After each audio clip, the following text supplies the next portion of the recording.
10 में से एक महिला चाइल्डलेस है, बिना बच्चे की है।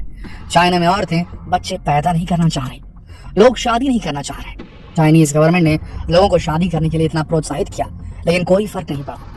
दोस्तों, इंडियंस को बड़ी शिकायत रहती है कि शादी होते ही घर के बुजुर्ग बच्चे पैदा करने के लिए दबाव बनाने लगते हैं। सोचिए, अगर बुजुर्गों के साथ ही गवर्नमेंट ऑफिशियल्स भी आपको कॉल करें और पूछें कि बच्चे पैदा करने के बारे में कुछ सोचा है, तब कैसा लगेगा आपको? ये चाइना में हो रहा है। और यही नहीं, गवर्नमेंट ने तरह तरह की सब्सिडीज निकाली हुई हैं। शादी करने वालों के लिए, एक बच्चा करने वालों के लिए, 2 और 3 करने वालों के लिए, सभी में सब्सिडीज मिल रही है। यहाँ तक कि चाइनीज गवर्नमेंट ने बिना शादी के बच्चा पैदा करना भी लीगल कर डाला है, लेकिन फिर भी चाइना में बर्थ रेट्स डेथ रेट से कम है।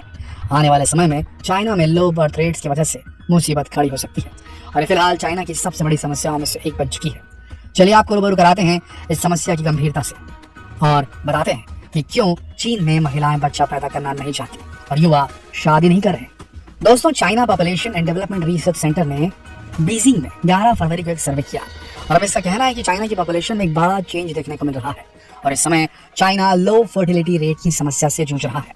जहां 2015 में चाइल्डलेस रेट 6.1% था, वहीं 2020 में बढ़कर चाइल्डलेस रेट 10% हो गया है। यानी कपल्स 100 में से 10 कपल्स बच्चा ही नहीं पैदा कर पा रहे हैं या नहीं करना चाह रहे। दोस्तों, 1980 में जहां महिलाओं की शादी कम उम्र में करा दी जाती थी और महिलाएं 22-23 साल की उम्र में अपने पहले बच्चे को जन्म दे दिया करती थी, वहीं अब महिलाएं इंडिपेंडेंट हैं और ज्यादातर महिलाएं शादी करना ही नहीं चाहती।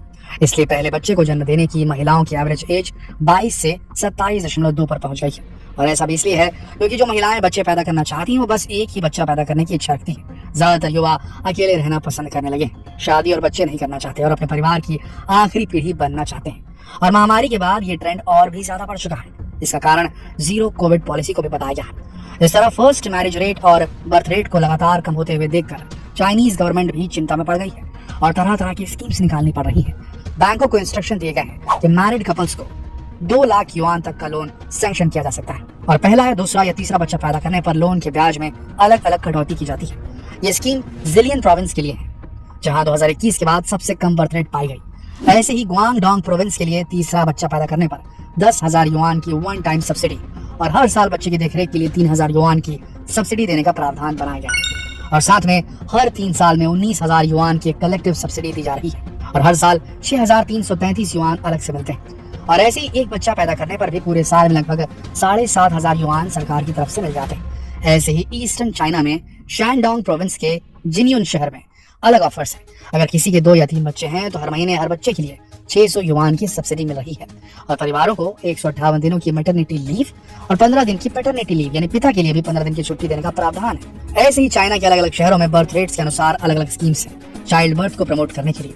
चाइना की हैंगजू, नैनजिंग, शेनयांग, किंगडाओ, चांगशा, निंगबो और जियामिन में अगर किसी को एक्स्ट्रा प्रॉपर्टी खरीदनी है तो उसके 2 या 3 बच्चे होने चाहिए, ऐसा भी रूल लागू कर दिया गया है। और अगर किसी फैमिली में 2 या 3 बच्चे हैं या उससे ज्यादा हैं तो घर खरीदने पर चाइना में जो भी रिस्ट्रिक्शंस है वो सब माफ।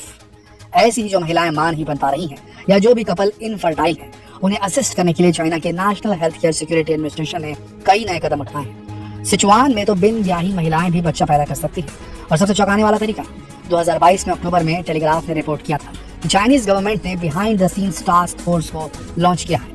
इनमें से एक टास्क फोर्स का काम है नए शादीशुदा जोड़े को कॉल करना और उन्हें जल्द से जल्द बच्चा पैदा करने के लिए इन्फ्लुएंस करना। कई शहरों में तो हर महीने शादीशुदा महिलाओं के पास कॉल करके बच्चे पैदा करने के बारे में बात की जाती है। दोस्तों, शायद अभी तक तो आप समझ गए होंगे कि कितनी बड़ी समस्या बन गई है ये चीन के लिए। इसीलिए सरकार खुद पैसे देती है लोगों को और खुद कॉल भी करती है, लेकिन इतना सब करने के बावजूद भी चाइना को वो इम्प्रूवमेंट देखने को नहीं मिली जैसी उसने सोची थी। इसके क्या कारण हैं वो यूनिवर्सिटी ऑफ विस्कॉन्सिन के रिसर्चर यी फिक्सियान बताते हैं, जिन्होंने घटती चाइल्ड बर्थ रेट के बारे में काफी रिसर्च की है। उनका कहना है कि महिलाएं जो बच्चे नहीं पैदा करना चाहती उसके मेन 3 कारण हैं। मानसिक तौर पर बच्चे पैदा करने की इच्छा न होना, आर्थिक तौर पर बच्चों को पालना असमर्थ होना, और शारीरिक तौर पर बच्चे पैदा करने में सक्षम न होना। यहाँ समस्या केवल आर्थिक नहीं, मानसिक और शारीरिक भी है, और चाइना की पॉलिसीज सिर्फ आर्थिक पहलू को कवर कर रही हैं, इसलिए उतनी इफेक्टिव नहीं होगी। दोस्तों, जब से चाइना में आंकड़े रिलीज किए गए हैं लो बर्थ रेट के, तब से नेटिजन्स ने भी खुद प्रतिक्रियाएं दी हैं। उनका कहना है कि चाइना की कॉस्ट ऑफ लिविंग के चलते बच्चों को पालना बेहद मुश्किल है आज की तारीख में चाइना में।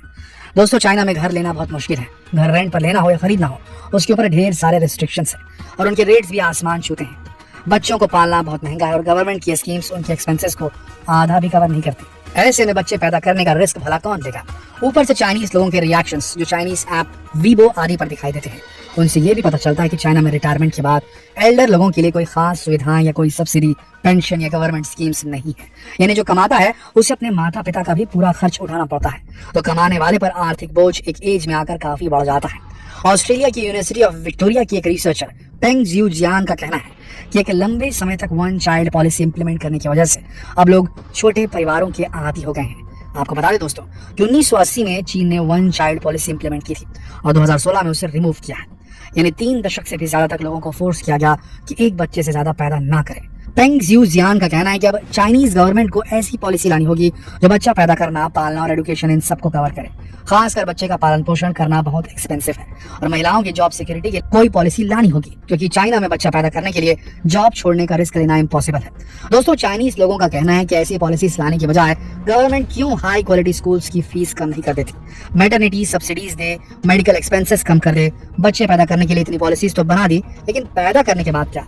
बिना शादी के बच्चे पैदा करने को लीगलाइज करने के बजाय क्यों नहीं घर लेने के लिए कोई पॉलिसी निकाल दे, हाउसिंग को सस्ता कर दे। तो दोस्तों चीन में सरकार लोगों को इकोनॉमी को स्टेबल रखने के टूल की तरह इस्तेमाल करने लगी है और लोग अब ज्यादा फ्रीडम और रिस्पेक्ट की उम्मीद कर रहे हैं। आपको क्या लगता है, क्या चीन के अच्छे दिन अब सच में खत्म हो चुके हैं? क्या लोगों को कभी बच्चे पैदा ना करने के लिए तो कभी बच्चे पैदा करने के लिए फोर्स करना सरकार पर भारी पड़ने वाला है? कुदरत के साथ चीन ने जो खिलवाड़ किया, क्या अब वो ही फैसले चीन के विरुद्ध काम करेंगे और चीन को समाप्त कर देंगे? क्या कहना है आपका? क्या कभी चीन में डेमोक्रेसी आ पाएगी? अपने विचार नीचे कमेंट सेक्शन में लिखकर जरूर बताएं।